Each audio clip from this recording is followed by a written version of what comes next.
자, 코렐 예시 문제인데 첫 문장을 읽을게요. 정의 어쩌고 어렵습니다. 이거 언제 해석할래요? 두 번째 문단 첫 문장 어렵습니다. 어느 세월에 읽기도 바쁜데 해석까지 하겠습니까? 자, 마지막 문장 보세요. 앞에 그러나 있고 또 요구 하나 있습니다. 요구 하나, 이것은 요구하다 플러스 그러나의 합성인 거죠. 그러나입니다. 맞다, 그렇다, 그러나 내 의견. 내 의견은 뭘까요? 정의 수정이네요. 그러면 이게 내 의견이기 때문에 이 글을 쓴 사람은 무엇을 요구하고 있나요? 수정하라는 얘기죠. 수정. 그럼 수정이라는 단어를 찾으면 되는 거잖아요. 선택지 5개 가운데 수정이라는 단어가 들어가 있는 것은 딱 하나밖에 없네요. 그건 답이어야죠. 실제 해석을 해볼게요. 그것은 개별화적 정의 수정을 받지 않을 수 없다. 수정을 받지 않을 수 없으니까 수정돼야 하네요. 맞네요. 이걸 익히라는 겁니다. 이거 언제 다 읽고 해석하겠습니까? 이 어려운 내용을. 우리는 지금 현재 전공 공부하는 게 아니잖아요. 자, 이항 대립 피셈 문제인데 오프라인에서 수업할 때 이 문제 주고서 지문을 휴대폰이나 필통으로 가리라 그럽니다. 보지 말자. 마지막에 강조 표시되어 있는 게 증거의 없음, 없음의 증거. 이게 뭔 뜻일까? 이거 언제 떡 헤아리겠니? 우리 지금 전공 공부하는 것도 아닌데. 그래서 이렇게 어렵고 이렇게 복잡하고 뭐야 문제 풀기 싫으면 가리고 보지 말고 선택지에서 진술 표현 가지고 자, 내 의견이 아닙니다. 진술의 표현 방식 가지고 그룹핑하자. 그룹핑. 이항 대립 구조를 보는 선행 요건이 그룹핑입니다. 그룹핑은 뭐냐면 무엇인가 정보를 통해서 키워드를 이렇게 나열했습니다. 찾아봤습니다. 했더니 30개가 나왔다. 그러면 이 키워드를 그대로 상대방에 던지면 상대방 또 짜증을 냅니다. 그래서 무엇인가 특정 기준 그리고 특정 성질, 특성 그리고 성격, 특징 이와 같은 것으로 유사점을 찾아서는 묶을 수 있습니다. A, B, C 그룹핑한다 얘기입니다. 그러면 A 대표 선수, B 대표 선수, C 대표 선수 이것 가지고 던져서는 상대방을 이해시키는 겁니다. 그러면 상대방 귀가 반짝거려요. PT 할 때 특히 이걸 요구하죠. 자, 이것은 문제 해결 시간에 공부를 합니다. 그래서 무엇인가 특징을 살피라 합니다. 진술 표현에서. 그건 항상 머리와 꼬리로 보는 겁니다. 머리, 꼬리, 머리, 꼬리, 머리, 꼬리. 답이 뭘까요? 3번이죠. 왜? 1번, 2번 없었다, 안 왔다. 4번, 5번 없었다, 안 왔다. 그러나 3번은 확인했다네요. 툭 튀어나온 놈이 있습니다. 그 놈이 답입니다. 이거 언제 공부할래요? 공부하지 마세요. 전공 아니잖아요. 알리바이 몰라도 됩니다. 자, 알리바이 뜻은 현장 부재 증명입니다. 그 사람은 그 사고 또는 사건 현장에 없었다는 게 부재 없었다는 게 증명됐다. 그 알리바이 뜻을 또 알아서 뭐 하겠습니까? 모르는 게 더 쏙 편하죠. 그룹핑 시켜버리면 답은 나오는데. 이게 바로 그룹핑을 통한 이항 대립 구조로 본다 입니다. C번 자, 한국가스안전공사 예시 문제입니다. 이 내용을 주고서 여기에 들어갈 가장 적절한 표현을 찾아라는 겁니다. 이 내용은 리스크에 대한 얘기입니다. 날씨 경영과 관련된 얘기. 그럼 자, 리스크는 체계적 위험과 비체계적 위험으로 나눌 수 있는데 이렇게 나누면 합은 100이 되는 거죠. 체계적 위험, 내가 제어할 수 없다 이겁니다. 날씨가 여기에 해당되는 거죠. 날씨 내가 제어할 수 없죠. 환율, 국가 전쟁, 국가 정책, 이와 같은 것은 어느 개인이 제어할 수 없습니다.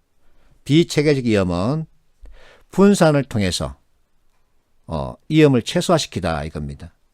내가 어느 정도 제어할 수 있다 이 뜻이죠. 이 어려운 리스크 내용 언제 공부해서 이 문제 풀겠습니까? 그래서 앞에서 얘기했듯이 내용이 어렵고 뭔가 좀 답답하다. 그러면 눈 감으세요. 눈 감고 선택지 진술 가지고 그룹핑 하세요. 항상 머리 꼬리, 머리 꼬리, 머리 꼬리, 머리 꼬리. 단 몇 번일까요? 4번이네요. 왜? 부족, 어려운. 여기는 부정적 표현이고 여기는 긍정적 표현이네요. 그럼 한눈 툭 튀어나오죠. 이게 답이에요. 자, 문단별. 여러분들이 문단별을 어려워하는데 지금까지 공부한 그 이론, 원리, 그리고 스킬 가지고 쉽게 답을 찾아볼게요. 첫 번째 문단, 산업입지론. 자, 강조 표시가 있습니다. 산업입지론에는 최소 비용 입지론과 최대 수요 입지론이 있다. 이 두 가지를 갖다가 얘기해 주는 거죠. 그래서 입지론에는 최소 비용 입지론, 최대 수요 입지론이 있다. 그러면서 두 번째 문단이 최소 비용 입지론은 하면서 쭉 설명해 가고 있습니다. 이걸 이제 설명했으면 그 다음에는 뭐가 나와야 될까요? 최대 수요 입지론이 나와야 되겠죠. 그럼 B가 정해졌네요. 자, 그리고 A에서 머리, D에서 머리. 최초로 그 다음이죠. 글을 쓰는 사람은 자기 글의 순서를 정하려고 합니다. 여러분들도 많이 사용하고 있죠. 첫째, 둘째, 셋째. 리포트 쓸 때 그 표현을 사용하고 있지 않습니까? 그게 바로 글의 순서를 정하는 거죠. 마찬가지입니다. 그러면 B가 나와야 되고, 자, A가 나와야 되고, D가 나와야 되고, 이 순서가 맞습니다. 그러면 C를 보세요. C에서 하지만, 머리에서 하지만, 자, 중간에 하지만 다음에 특징, 수요가 크게 변하는 경우네요. 수요. 그러면 이게 역접이기 때문에 그 앞에는, 하지만 앞에는 수요가 크게 변하지 않거나 적게 변하는 경우 나와 있네요. 이렇게. 수요가 변하는 정도가 적은 경우, 크지 않은 경우. 따라서 D가 C 앞으로 가야죠. 어쨌든 간에. 그럼 BADC 딱 나와버리네요. 사부 구성을 익히라. 왜? 이 문제 바로 풀 수 있지 않습니까? 2번. 자, 이 문제는 근보 기출문제인데 여기서 이제 그대로 적용해 보는 겁니다. 자, 머리 딱 눈에 걸렸네요. 때문에, 왜냐하면 때문이다. 딱 잡혔습니다. 그러고 나서 이제 왜냐하면 때문이다. 무엇을 하고 있다? 꼬리 무료 당뇨 교실 운영하고 있다네요. 그러면 이제 다해서 무료 당뇨 교실은 하고 꼬리를 물었습니다. 가능한 프로그램으로, 자, 이 프로그램은 머리에서 꼬리를 딱 물었죠. 그러면 이제 마 그리고 다, 나 순서가 나와야 됩니다. 그럼 선택지에서 마, 다, 나를 순서가 맞는 게 찾아보는 겁니다. 이렇게. 그러면 두 개밖에 없네요. 자, 4번과 5번 순서, 라가 먼저 나와야 될까? 라가 맨 뒤에 가야 될까? 라를 보세요. 당뇨병으로 인한 만성적 고혈당은 신체 각 기관의 손상과 기부 기능 부전을 초래한다. 맞다, 그렇다네요. 그러면 답은 4번이겠네요. 해석하려고 덤비지 마세요. 해석은 어려운 겁니다. 특히 해석은 자기 주관이 개입되는 겁니다. 분석은 객관적으로 보는 거고 해석은 나의 주관으로 보는 겁니다. 그래서 이와 같은 어려운 내용이 있더라도 사부 구성, 포맥, 꼬리 물기, 이항대립 구조를 보면 툭 튀어나오는 거죠. 이걸 익히자는 겁니다. 자, 포맷인데 피셈 문제입니다. 무엇을 묻고 있냐면 현황 분석에 들어갈 내용입니다. 현황 분석에 들어갈 내용으로 모두 고르면 자, 현황 분석입니다. 찾아가세요. 해석하려고 그러지 말고. 현황 분석이 뭐냐면 팩트에 대한 얘기입니다. 팩트.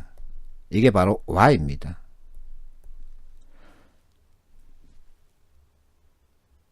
그러면 자, 3을 보세요. 결론, 효과와 전망. 이게 바로 if입니다. if. 자, 현황에 대한 분석을 요구하고 있는데 보기를 보세요. 자, 보기에 기억년 디귿이 있습니다. 그룹핑하는 겁니다. 자, 선택지에 쓰인 보기의 기호를 숫자, 횟수를 세는 겁니다. 기억이 몇 번? 한 번, 두 번, 세 번. 니은 하나, 둘, 셋. 디귿 하나, 둘, 셋. 뭐 이렇게 많아? 기억이 한 번, 두 번, 세 번. 니은 한 번, 두 번, 세 번. 디귿 한 번, 두 번, 세 번. 네, 각자 세 번씩 써야 한대요. 자, 그러면 이렇게 그룹핑이 안 되는 경우는 진술의 크기를 보십시오. 진술이 가장 짧은 게 해석하기 쉽습니다.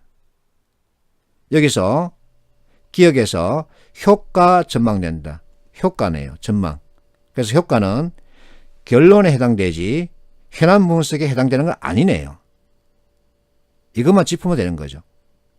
자, 요구하기를 현황 분석입니다. 현황 분석은 전부 다 팩트에 대한 얘기입니다. 근데 지금 기억은 현황 분석이 아니라 감소 효과 전망된다. 결론에 대한 언급이네요. 그래서 기억을 틀리게 보면 틀리고 그래서 세 개를 소거할 수 있죠. 그러면 이제 디귿, 니은 디귿 이 두 개 중에 하나가 답이라는 얘기인데 니은을 보십시오. 니은과 디귿 가운데 진술이 짧은 게 니은입니다. 연말 정산 기간을 정확하게 알지 못해 마감 시간이 지나서 세무서를 방문한 사람이 전년 대비 15% 증가했다. 15%를 계산하기 위한 내용이 없습니다.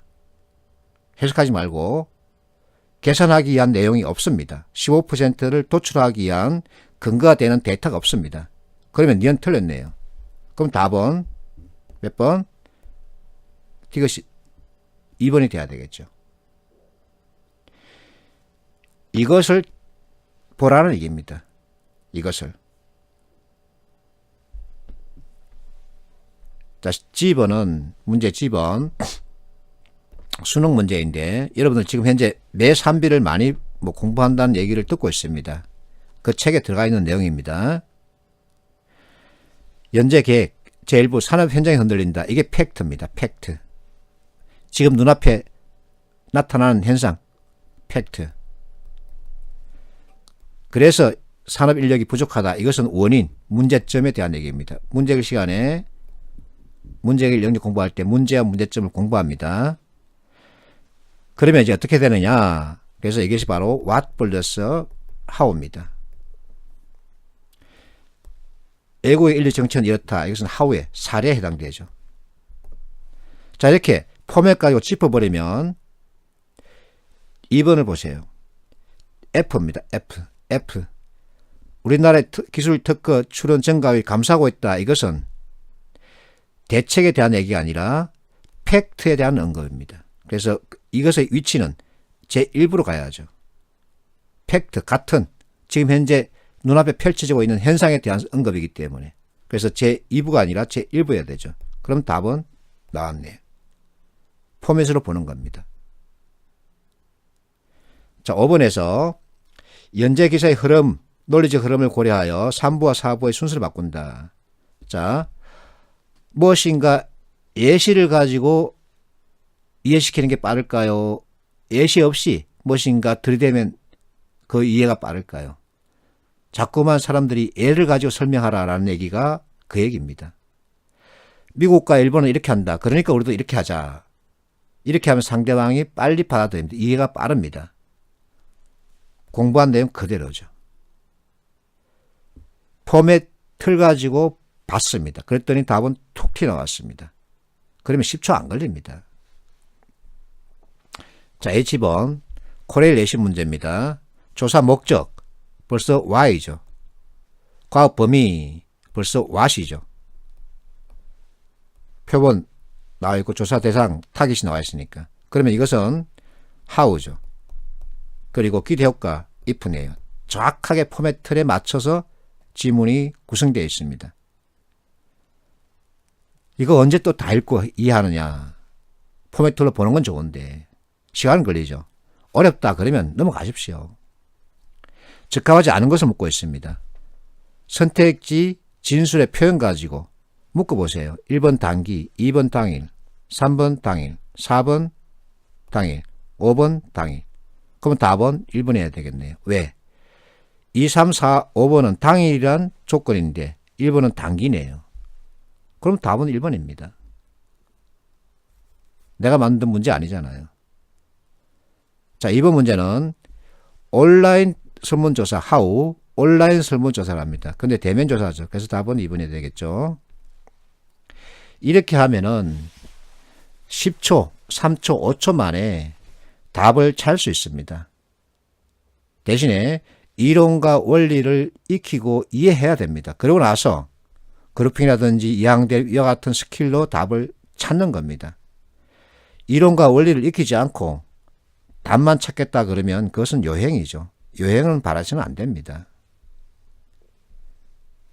다시 정리하면 어쨌든 간에 지문으로 활용된 글은 아무렇게나 쓰여진 글이 아니고 대개 전문가들이 특정 틀에 맞춰서 작성한 글입니다.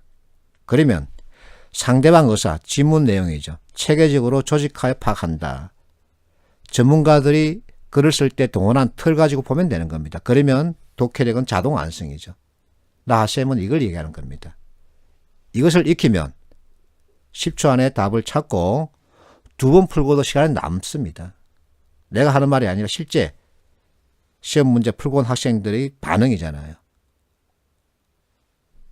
선택을 하고 안 하고는 여러분의 몫입니다. 감사합니다.